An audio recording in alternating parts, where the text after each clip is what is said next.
wosara usina pekutangira, woutsvaga famba uchitsvaga like wakabata 10,000 ndopoti ipapo ndaitora mari dzaizimwa 60,000 to 100,000 but ndakamba kwangu ndisina kana chinhu chauya chimota chamanje tati ngatipinde tapinda kozi munhu ngarare rasizvi ndakutoona kachitendeka yaka manje kapa musoro pedu katozi ichi chibhaki ichi chinofanira kuti chiita level ichi apa vanhu 30 muchibhaki ichocho avhare mushopu neshomo arake amene waida kundipisha makumbo here andichinatso kuziva papo but pane time aiwa musimudze chimbo yenyu nemudonjo wenyu murerutse zvaunoona zvinoitika munomba aufutaure chese chine miko yakaipa chishayeziva unongochigurira uchitega ndikurumbidze ndakaiso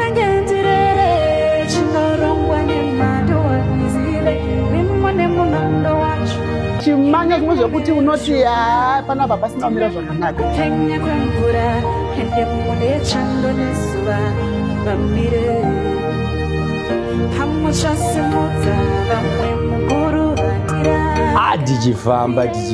tichifamba nemuzirodi zvikanzi saka tofanira kubuda kuno kudhorini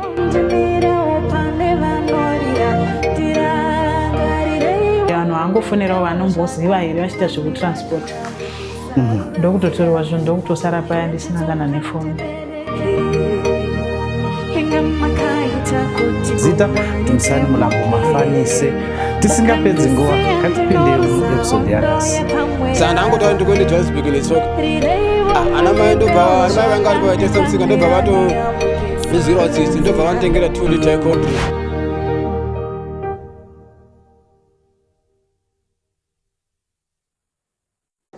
baba tinokutambira muchirongwa chedu cheacross the border makadizve tirinani makadii tirinani ngatikwidzirei voice mbijana okay kuitira kuti mhuri yezimbabwe inatsokunzwa kuti nhasi tinani muzuva ranhasi ngazviintrodusa nhasi muna Shepherd Mlambo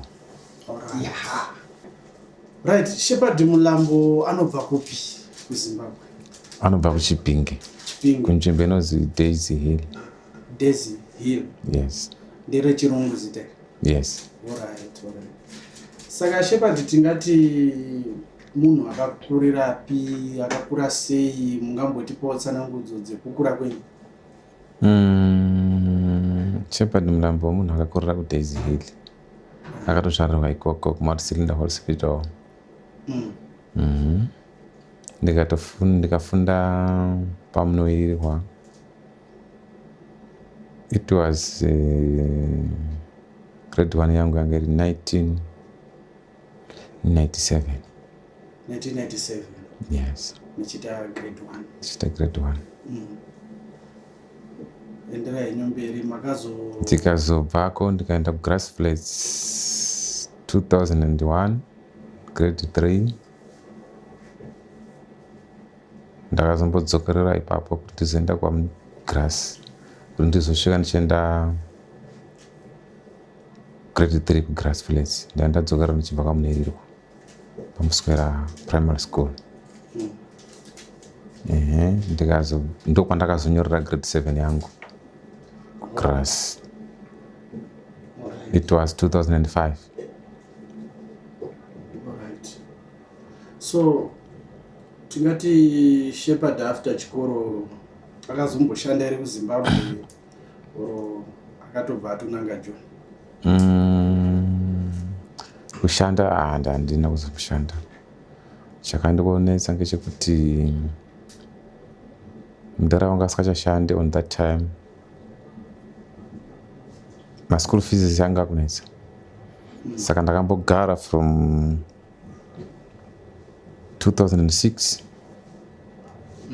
pandakapedza 2005 kunyora exam yegrade 7 ndakambogara ndikamboenda kuform 1 iyo 2006 but maschool fees ndo anga achinetsa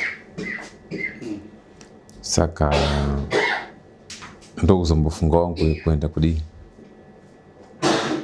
kuenda kuSouth Africa 2007 yeah tingati pakafunga Shepherd kuti ini ndauda kuenda South Africa anga ari makore mangani? About 18 years. 18. 17, 18 years ipapo handichanasi kuziva hangu zvakanaka kuti ndandire makore mangani 2007. Alright. But it's 18 years. Ndandasvitsa. Asika pane zvinhu zvinotuma vanhu kuita zvimwe zvinhu muupenyu, like shungu kana kuda kuachieva something. Tingati Shepherd kuti azoti inini ndoda kuenda kuSouth Africa, chii changa chauya mubrain kuti ndakuenda kuJoni? Challenge yatatisangana nacho isusu tichirarama muntaraunda vanga vasiya basa zvekuti pamba zvanga zvichitonetsa even nekutorarama kwachaiko. Muna mweshaya even kana chikafu even nhumbi dzokuti ndipfeke chaidzo dzaitsonetsa. Saka ndakafunga kuti aish kuchikora handisi kuenda, ndakangogara pamba. Saka chitobeta ndidi kutotry kuenda kuSouth Africa ndimbotrya kuita something ndoona kuti vabereki vaone kudya tobatsirawo pamba zvakangowanda kudai so. Ndizvozvo. Saka ngatimboendei pazuva rakati Shepherd nhasi tikurova road. How was the feeling? Maifila sei zuva racho? Maifara? Zvairwadza? How were you feeling? Zvototyisa because inzvimbo unenge usikazika kuti unenge tongozwa nevanhu kuti South Africa chi. Saka unokwanisa kufara on that time. But life ikurarama new life chifungwa icho chinomboya futi pauri kuti ndakutosiya pamba kuti enda kuSouth Africa. Unongashuvirawo yaipo kuti vamwe vanhu vaiti vakauyawo kumba kumusha uko vauyawo nesomething kuti atopana zokuSouth Africa ndobana something like that. Saka kachidiki kakakura isingaiti kuti ndito nhasi ndikaenda kuSouth Africa maybe ndakuuyawo maybe life inga inongambodiyo yambochinja. Alright. Ngatichipinde muzuva rekuenda Joni. Ndauda kusira mukana unowu, handidi kukudisturba. Munatso kuti qhazera, munatso kuti taurira chaizvo into detail. Makamuka mukazodai mukafamba so kusvika musvike paborder zvamakasangana nazvo kusvika muyambuke muzosvika kuJoni. Ndakupa mukana uno kuti mumbonatso kuti explainera kuti zvakafamba sei. Chekutanga mari yanga isitomborepo Kana. Ukaya fungwa yekuuya kuJoni yanga itoripo. But pekutangira papasina first of all. Chandai ndinacho imbudzi. Pane mumwe muchinda kwaMlambo unozipita Mlambo. Ndiye munhu wanga achiunza vanhu kuJoni. Ndikatotaura naye muchemberi ndo wakataura naye. Akati mwana wangu arikuda kuenda kubasa. Asi chekutanga chandakaita ngechekuti ndakanyepa kuti chii ndiri kuenda kuna sekuru vangu. To the first thing yakaitika. Apa sekuru vake usina kana sevainga vazisekuru kana kuti chii connection yekumberi ngezvekuti ungonyepa kuti ukwanise kudi ujambe border chete. Zvinowanika kupi kumberi. Ndatora mbudzi yandazoenda nayo. Madhezi acho mbudzi yanga achibva 300 rand on that time. But kuya Joni kwazi 700 rand. Ndatosvika ndoti kure ndo chinhu chanditora nacho ichachichi. Sekuru akati not a problem. Iyo pauchasvika uchashanda wakadi. Ukazobhadhara mari inenge yasara. Ndati haisi problem.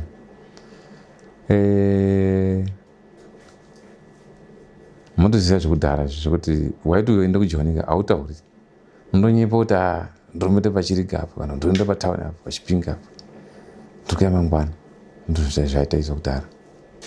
Tatosvika tafamba takatongowanda maybe taite kuma almost 25. Iye Peter wanga nakashima takainga nako. Kachi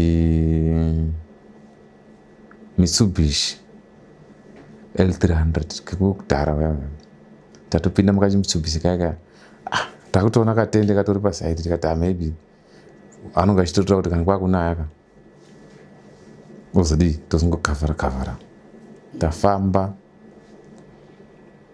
tatopinda chiredzi ngundu bhodha tisvike pabhodha ngezvekuma 3 emakuseni tasvika pabhodha ipapo paipa nomwe mufambisi wainga vachidarisa vanhu but time dzatakasvika twaisingachakwanisi kuti tidii darike because kudarika kwaitanga na 6 o'clock half 6 tasvika tagara nofoti patasvika paipapo ma 3 papo takatogara kusvika kuedzi tagara kusvika ridoke chikafu chatobikwa ipapo tadya zvina zvekutongodya makawanda tapedza kudya 6 yachaya manheru kutozi munhu takufanira kutodii kutopinda paipane vanhu vakadzi vakawanda actually taita tichitosangana nevamwe magroups tato more than 300 toda kujamba tatotanga kusimuka tapinda unotofamba zvechakucha kutofamba chakucha and madays acho ngemuna June mvura inga rishoma ipapo mvura inga rishoma ipapo tasvika tapinda musango tasvika mumvura yekutanga yanga ichingojambika 2 minutes maybe 10 meters tajamba takazopinda mupamwe mvura yanga yakawandisa isingaiti papo aiyo yaitotora mvura iyoyo but mwaitozi vanhu ngavabatane more than 100 meters makabatana soroko kunoko tabatana zvokuti matombo anga ari paitsvedza futi zvokuti vamwe vacho taitowabata vari pana pano ukuku mwakutoenda muchitobatsirana sezvo mwakawanda kuti mumwe asaenda asi like ratakaita pana vanhu vese vatakajamba navo pana munhu atakadii atakaluza tajamba tasvika South Africa side tafamba futi kuchienda kunokwirika because madays acho mapurisa ainetsaka mwaenda kunozi kumuuyu ende kubve pabhodha kuenda kusvika kumuuyu pane distance isingaiti kutobve panapa even kana kusvika kuEastern Mall kufamba netsoka tingati ma-hours mangani ma 3 hours 4 hours takaitora ipapo tichifamba tasvika chimota chiya chadii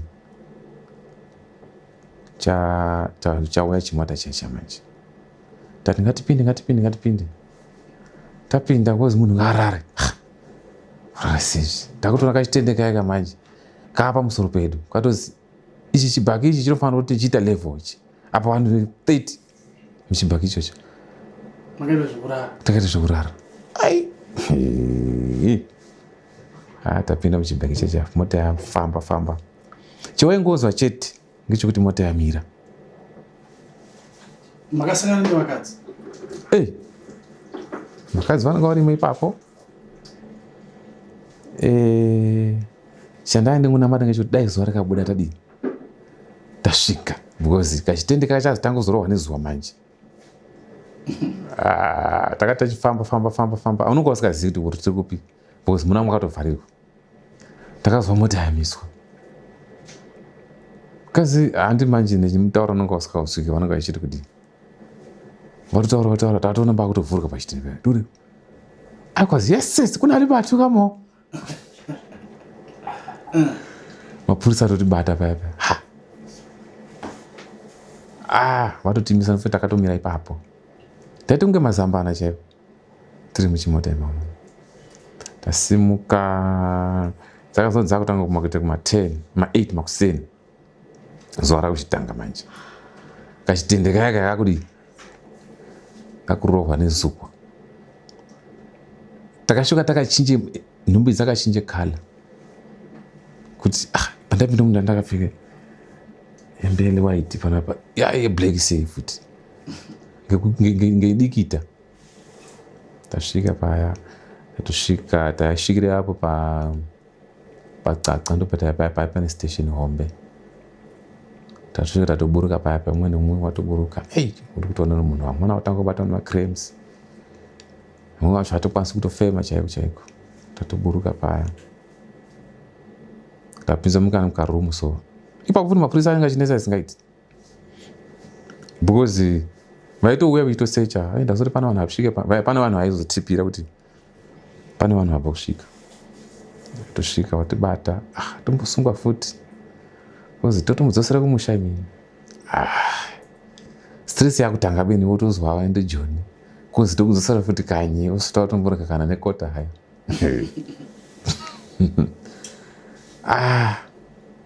Kumbura idai ndo pandakazoti pane mufesi mweni wakati parikurudo yevanhu vanoshanda mushopu kumakulongo. But pamakulongo apa paidiwa munhu unoshanda. Ndobva ndaenda kumufesi, ndobva ndakazoisa kuti unoshanda ipapa. Nofoti pamufesi ipawo ndakashanda 5 days plus mushopu unonga usikatozivi even usati wamboshanda haungakwanisi kuita experience. But iye mufesi wakatosvika ndetosvika zvakaita nhasi wakutondisiya mushopu utonenge asungi ndanechi experience ibeni ndizvo vachitonesa. Saka waizonge nekahasha kaizoita so. Ndikubate ipapo makulongo iri mucaca pamataura.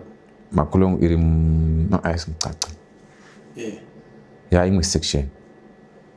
But kuri kuside iko iri side rimwe zvokungoti Wini Solapili handi zvakangogarisana kudai so. Ndakangoshanda po 5 days ipapo. Pamufesi waizokwa veshandishandisa kuziva zita rake ndobva ndazozi chiende kumutambeka kana mwechiziva kumutambeka ndokwa ndakazoshanda. Ndakashanda from that 2007 2008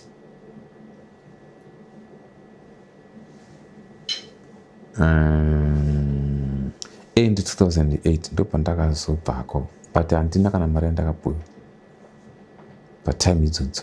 But that period ndakatoshandira mahara even hembe apa handina kana hembe ndakatenga. Why? Munhu wacho haasati ndipa mari. Handiti vainga nemasystem ekuti mari tozokupa wakudei wakuenda kumusha.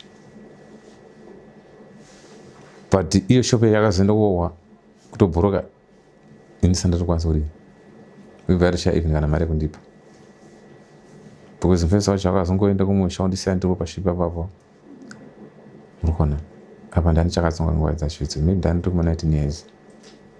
Saka ini zvaitonesa kuzvimanedza kuti iwewo ndiwe unonga uchisitokera shopu apa ndiwe unonga uchitengesa. Saka zvakandinesa kuti ndizvimaneje semaonero vaito even nehama dzavo dzaitoona kuti decision yamatora yekusiya munhu pashopu haiiti.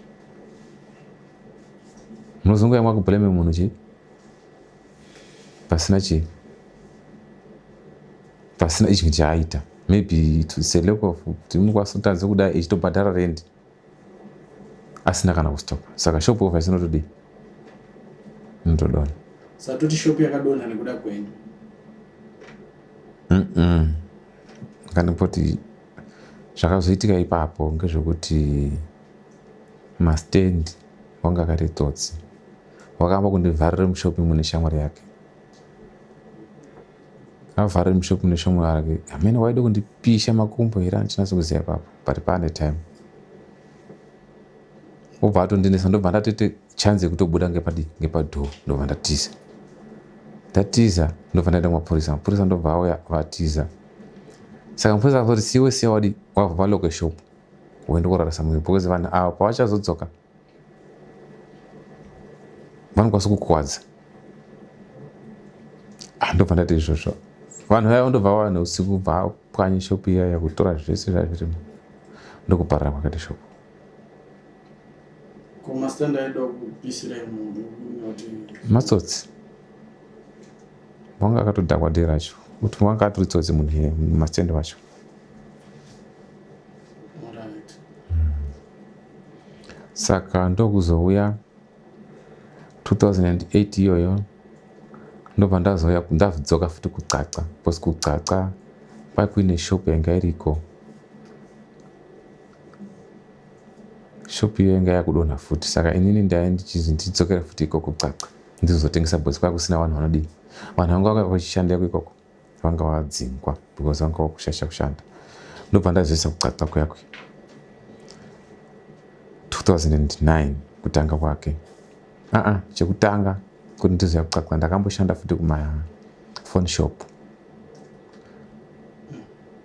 ndichiita zvekufonesa vanhu. It was 2008 kusvika kubva munana September, October, November, December ndobva ndazosiya kumashopu kapa. January kutanga kwa 2009 January ndokuzoenda kuxaxa kudzokera futi kuxaxa ndokuzotanga futi kushanda kuxaxa. Handina kupedza futi 3 months ndobva ndakazosungwa ndokuenda kulindela. Ndabva ndasungwa kwakuya kulindela. Ndakagara 2 weeks kulindela ndobva ndadzokera futi kumusha. Ndadzokera futi kumusha yatanga futi yekujamba futi. Passport had story naka start afresh. Nofunda ndakapedza 3 days ndiri kumusha pandakadipotwa ndobva ndadzoka futi. Ipapo takazoita munyama kuti takazoenda muna April ende mvura inga ichati bhukudi ichanaya zvaizvo zvekuti season inenge yakuzopera kunaya kwemvura but inenge ichatonaya mvura. Apapo takazopinda zviri dangerous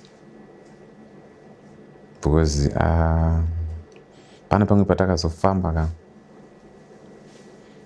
paskaiti pekuti nemakari futi atichimaona so but panenge pakadai so kuti unenge wachitsika apa ukatsvedza apa ndokuri kune garwe.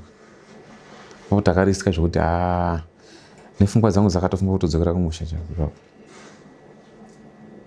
Ndokuti asi laki takatobudirira kusvika tadii tadzoka futi 2009 iyoyo ndokuzoshanda. Ndofunda ndakashanda zvakanaka iko kushopi 2009 iyoyo ndakashanda almost 6 months. Ndobva ndambotry kumboitawo ka-self job kuoda mafoja ndichitengesa kuJoburg. Ndikapusha ndakatombopusha almost 4 months zvichitofamba. Ndobva ndakatombokwanisa kutomboenda kumusha ipapo for the first time 2010. Ndo first time yangu kutomboenda kumusha zvekuti ndakuda kuenda kumusha. Kudika zari kuti ndaenda kutodiwa kutozvishandira. Ndakagara zvisingaiti. Ndofunda ndakagara kuma 2 months ndiri kumusha. Ndokuzodzokera futi kuSouth Africa. Ndakazodzokera 2010 ndakadzokera futi ndikashanda kune imwe company yaita nezvecontract kuBenon. Ndofunda ndakashanda 2 months ndikazoenda kumusha. Ndasvika kumusha ndakagara from 2012, 13, 14 ndikatomboti South Africa kanimbomira because zvangu zvambondineta ngezvekumbouya kuSouth Africa. Ndikagara kusvika ndazogadzira passport 2015 ndokuzodzoka kunoko ndava nepassport. Ndasvika kunoko ndakashanda mutavern for 2 years. Ndashanda ndikati mukadzi auye kunoko akauya tikapusha. Ndikaudza munhu andandishanda ndikati ndafunga kuti kuwanawo kumbozviitirawo zvangu saidiri kwangu. akati haisi problem, ndokutanga kuvhura tavern yangu. Ndikapusha 2020 September, 2021, 2022, 2023 ndokuzoburuka kwetavern fo ndakatorwa pamadoro nemapurisa. I think ndobva ndopinonyasa kuziva kuti ndomafambiro akaitawo jeni yangu. Palimbotangira muchiri kumusha chaiko chaiko. Ndanzombe chiti nguva dzataenda kujoni taisingakwanisi kuudza munhu waingomunyepera kuti kuenda kana pachiri gapo tudaiso handii. Why kwai kusingaudzwe vanhu kuti ndikuenda joni? Kune vanhu vakatotanga chokwadi vainotanga kuti uri kujoni kunoko kudhara vanga vasingatauri. Vaiti kwazi munozoisirwe mweya dzakashata kumberi motadza kusvika. Alright.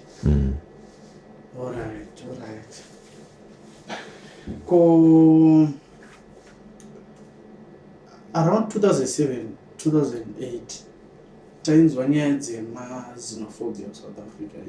Makambo experience those things? Yeah. Yakatoita xenophobia ini ndaitori kwenyu. Ini ndaitogara ndito ndega, but haina kana kumbondiaffecta. Taitozvionerawo mastreet kana mumanews.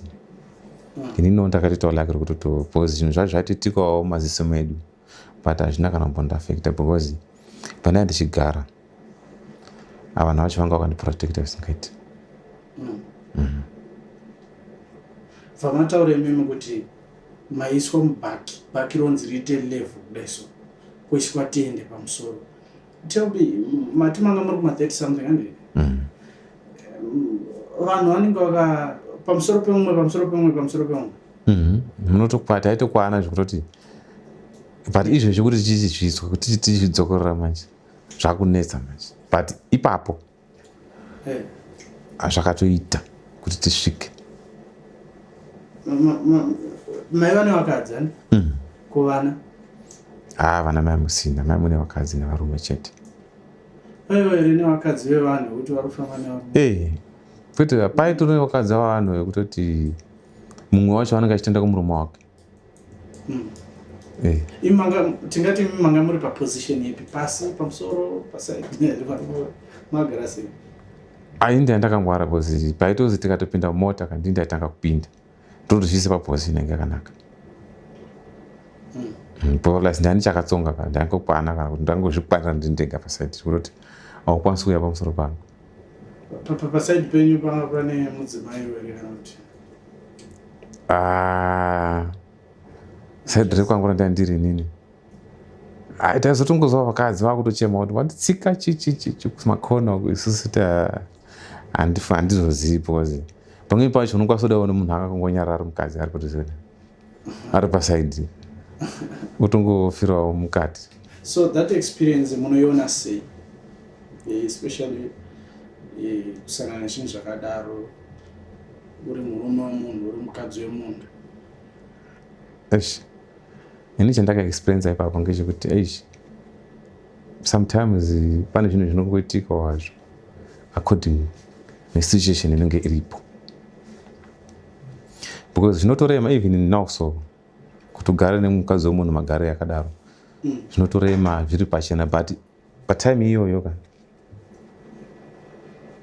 zvakatamba kutondirukira, zvakazondiremera tachisvika kuti taitori nevakadzi vakadai so mukati kutozvisiwa ipapo.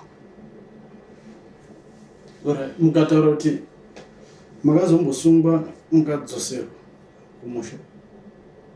Ndakasungwa. Pane nguva yakareba seizve mabva kumusha pamakazosungwa? Ndagara ndopandakabva 2007, 2008, 2009 ndokuzosungwa muna February. Weonawo kuti mwana akaenda kujoni kudzoka kwake totarisira magunanzi, mazuva ano anonzi magunanzi. Makatambirwa sei mechisvika uchiona kuti mwana aronguya? Makasvika sei in fact? Takazoita imwe flop yatakaita, handiti kuZimbabwe kwai kune nzara that time, and it was 2009 kwai kune mwanga iri dry yanga isikaiti. handiti mechibva kunoko mukadhipotwa maipiwa chisaga chechibage nebhinzi. Takati tisvika mutauni meme muchipingi takatoona vanhu vakatimirira, muri kuona, tobva tatengesa chibage chiya. Flop yatakandiita mari taanayo, ende mari ini ndagara nditori nayo mari muhomwe ende ndabva nayo yanga iri kuma1000 ndochika kumusha manje mari ndinayo, but kuti nditenge chibage ndochiona kupi apa chibage ndatengesa, kusaziva kuti chibage chakadii chakakosha. Dai ndakatadza kuchitengesa chibage ichocho. Apa makakumirira ndanani? Takatobata zvimota kusvika kumusha. Pamuri tauro takatosvika takamirirwa. Vanhu vanga vachida chibage vaitozoti bhazi richadhipote vanhu vacho ane chibage.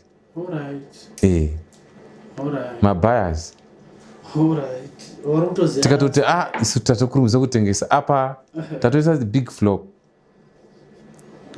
Takusvika kumusha uko vanhu varati hakuna kana chinhu, mari tinayo but kuzotenga chibage chacho hakuna. Saka kutambira kwandakaita kumusha ndakatosvikawo machembero anotodakara, havazorinawo nezvakawanda, handizozivawo inside mwoyo mavo kuti chaizvo chaizvo munhu wakadakara 100% here kana kuti pane ka something kaanenge ari kuti asiwo ngaendawo utouya apa wakatengesa mbudzi pawakaenda.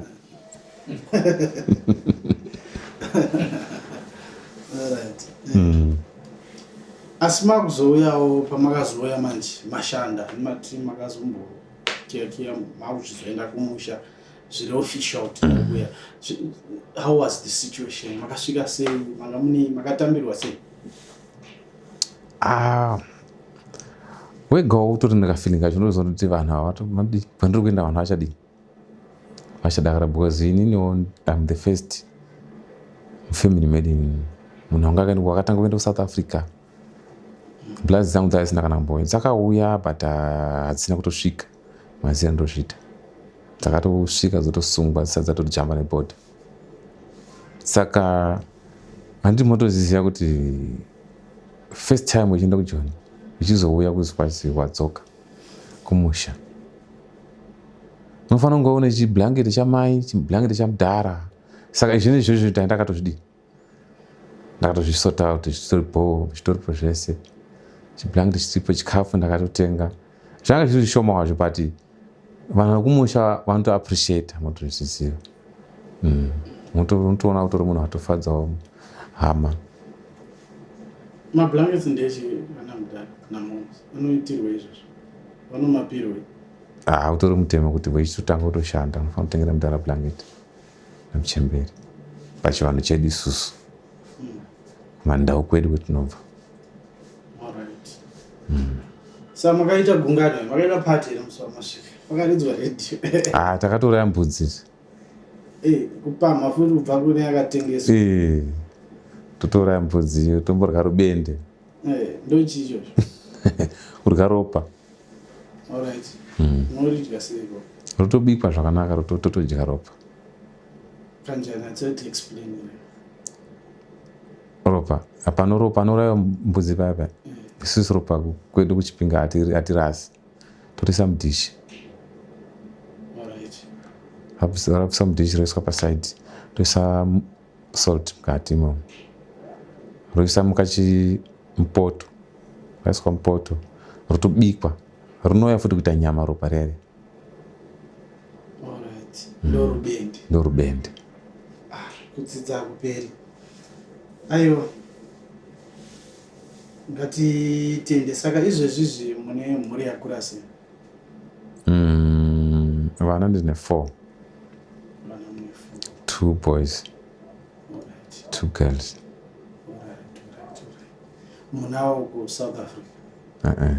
3 vari kumusha. 1 day handinaye kunoko. Saka izvezvi Mr. Shepherd vari kuita nezve? Izvezvi tiri kungotenda tichidhiraivha tichidii kutozama kutopona, because mazuva ano life haidi kumirira chinhu one. chese chakumuka zvokuti kwazi chakadii esi nekupa nemari ka mari ndo chinhu chakakosha saka chese changamuka isusu hayi hatina nungo isusu ingo katomusa usiku pane mari totomuka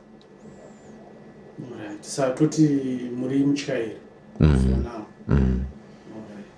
but ibasa ripi ramunoshuvira kuti dai ndasvika palevel yakadai so kana kuti nderipi level ramuri kushuvira kuti target yangu dai ndasvika ndadai inini level rangu kare shungu dzangu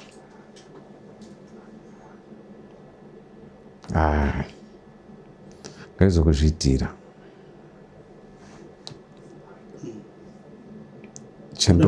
chandiri kuda inini chandiri kuda kuita chaicho ndechekuti ndikakwanisa kusanganisa mari but izvozvo ndichimbori complicated because since ndakasangana nedambudziko rekutora kwemastoko yangu saka ndakamboita confusion isingaiti saka business rakamborasika mubrain mangu because ndakabva pahero to zero because ndakasara ndisina kana even 100 mhuri yotanga kutotambudzika sezvo sokuti unonga une mashamwari anenge achiti kutrustawo ko doro rinogotorwa sei mutaveni pasina mapepa akakwana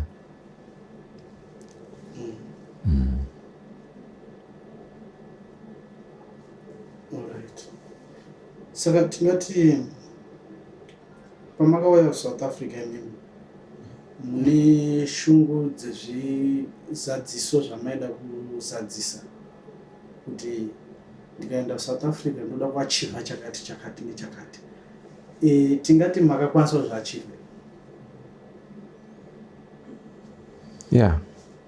but handiti uchiri kumushoko uchiri mwana mudiki unonga achiti shungu dzangu ka shungu dzako dzinonga chine chinhu chidiki maybe uti ndikasvika ndikambotengawo bhasikoro ka nonza kumusha saka bhasikoro racho ndakatenga ndikatobva kulevel yebhasikoro ndikauya kumota ndikabva kulevel yemota saka izvozvika zvese izvozvo ndakatoexperience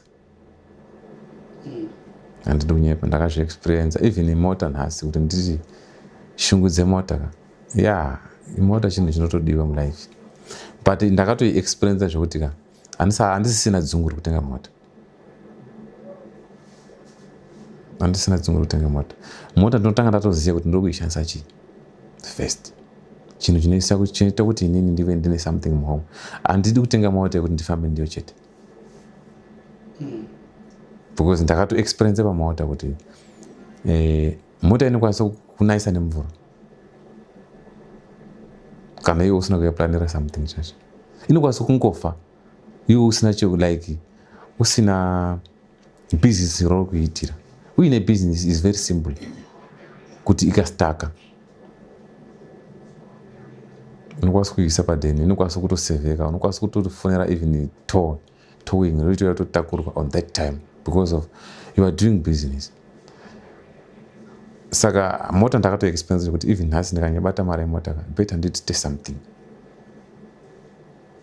zvinoita kuti inini homo yangu igare yakafuta mari haiiti accident mari haistuck mari inokuisa paposition yakanaka mota ikakustakira ka unoipusha uri one unokwanisa ndiri kustakira utodii ushazotoita save utarisa vanhu vautarisa kungodarika kudai because chinhu chinonetsa mukutaura kwenyu muri kutaura semunhu ane experience semunhu anotya kustaka muupenyu hwake ndakatostaka ndiri kunyatsokuona kuti mawedzi enyu ari kutaura ane pain yacho iyoyo ndakasangana nemadambudziko akawanda emota even yandai ndakatenga yangu iyi pane peyakabva pini recomputer box that pini kako kakangobva kudai handiti yanga iri accident oka ikanaiwa nemvura zuva racho ende taita akawanda ende yainga iri single cable saka zvimasiti zvinonga zviri 2 takanaiwa mvura yakanaya kunge yatumwa ukadi kuzama kuita sewapinda pasi penhingirikini papai mota yakutoerera zvekuti kutomira panze apo kutonaya kutori nani. Saka experience iyoyo ndakanyatsokuchifunga kudai so ndikati mota ndinayo but ndiri kunaiwa mani. Saka mota handina shungu nayo. Akuzoti maybe makange matenga ine dambudziko maybe kana kuti ndosaka yakadaro. Do you think kuti mota dzisi ndo zvadzinoita? Mota dzisi dzitori nematambudziko. Kutaura chokwadi chacho. Vakatogadzira Ranger ya 2025 latest. Ukaenda papage Ranger iyoyo macomments anotaura kuti this one have a problem of what, this one have a problem of that. Understand? Saka hakuna mota isina dambudziko. Zvekutosanganawo nemota inenge yakanaka ka toro lake rako. Inini handingati mota yanga ndakatenga yakadii ine dambudziko but main problem izvozvo because takada kuti start mota yakaramba. Handiti ikatobva computer box engine ichara nemoto. Saka izvozvo experience yo handina kasokuibata kuti mota iyi zvesiti kustarta panapa ingadai iri chii kumbira unonga usingatozivi mota chakongotenga because isusu vanhu vazhinji isusu tongotenga moto tasiyana nevarungu ka varungu anotanga atoiratidzwa ndibaba vake. Imagine isusu vana baba vedu stage yewanga usangana kumbosvika zvana mota izvi isusu tongotenga mota totoziva kutoti ndifundise kudriva wotodriva kikoko wotoenda kumberi. When it comes to wasangana neproblem pasango ka hapana chifungwa tokavhura bonnet kudai ubata unongogara urozototi vanotsvaga makanika. So tiri kupeta chirongwa chedu tingati here imimi sarudzo yamakaita yekuya kuSouth Africa munofila as if yakanaka kana kuti mune pamwe pamunoti dai ndisina kumbobvira ndatsika nyika imwe?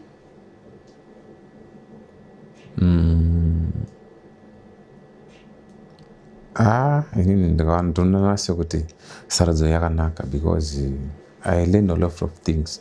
Zvinhu zvandalenda zvakawandisa isingaiti. Even kudrive ndandisikakuziva and handisingatombofunguri ndichazokuziva kudrive. Even business ndakatodzidza zvakawanda kubudikidza nekuya kuSouth Africa. Zvakawandisa because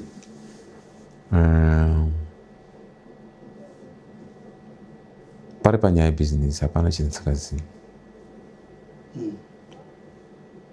I can start a business and I have that experience. Start a business with zero, like with 1 rand until 1 million. But izvozvi zvine machances acho nemuno muSouth Africa ishi. Nesino zvandakasangana nazvo sofa kuti nditifunga kuti ndiite business muno muSouth Africa. Ndakarwadziwa zvekuti even nelife yangu izvozvi payainga iri life yangu nepayari izvozvo ndakarwadziwa zvisikaiti zvekuti ukaona paunoti unotorwa chinhu chaunenge uinacho mumaoko wosara usina pekutangira wotsvaga famba uchitsvaga like wakabata 10,000 ndopoti ipapo ndaitora mari dzaizimwa 60,000 to 100,000 but ndakamakwangu ndisina kana chinhu. Mapurisa atora zvese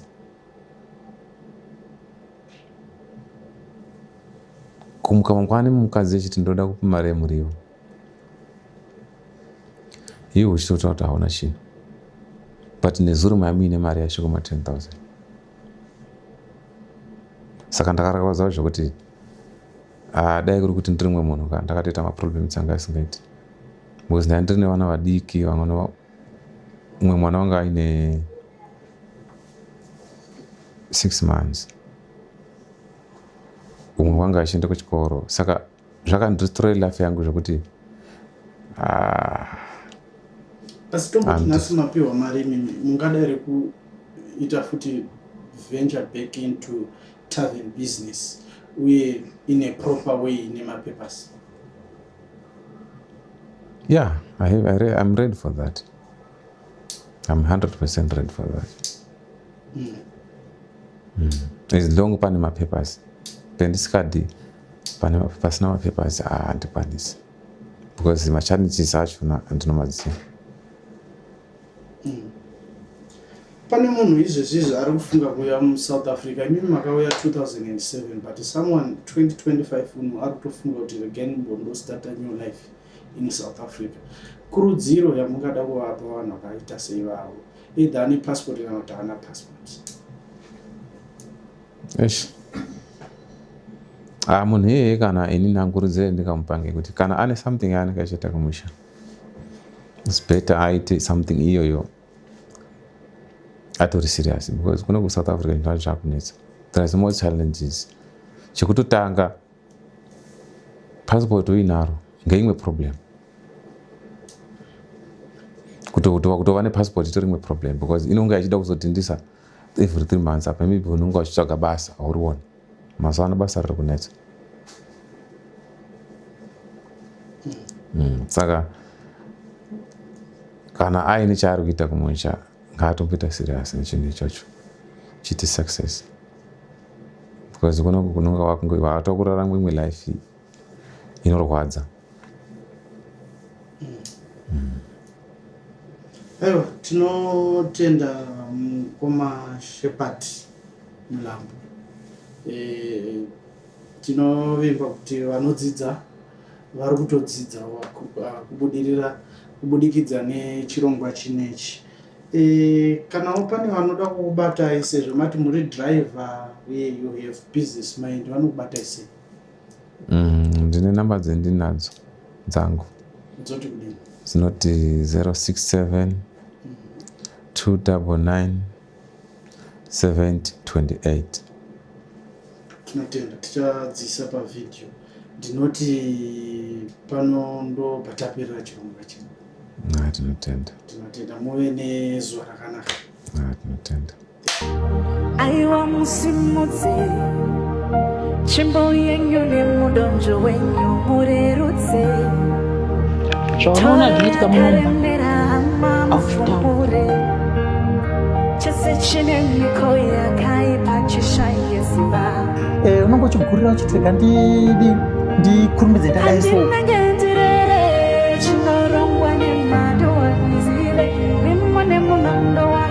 chimanya zvimwe zvekuti unoti panapa pasina kumira zvakanaka. Penya kwemvura ende mune chando nezuva vamire pamwe chasimudza vamwe mukuru vandira tichifamba nemuzirodi zvikanzi saka tofanira kubuda kuno kudhorini.